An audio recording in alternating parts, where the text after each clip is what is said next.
Guys இதில் செடி அன்னாசி செடி மாதிரி இருக்குதா, அதில் பூ மொட்டு எப்படி வந்திருக்கு பாருங்க.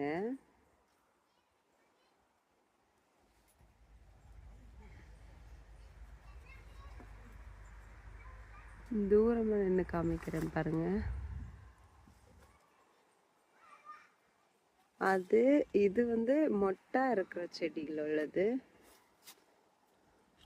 அதே நான் உங்களுக்கு பூ எப்படி விரிஞ்சிருக்குன்னு காமிக்கிறேன். இது இவ்வளோ ஹைட்டுக்கு வந்துருக்கு இந்த செடி. பட் இவங்களுக்கு இது என்ன வெரைட்டின்னு தெரியாது. அது பூ விரிஞ்சிருக்கிறது பாருங்க எப்படி இருக்குன்ட்டு.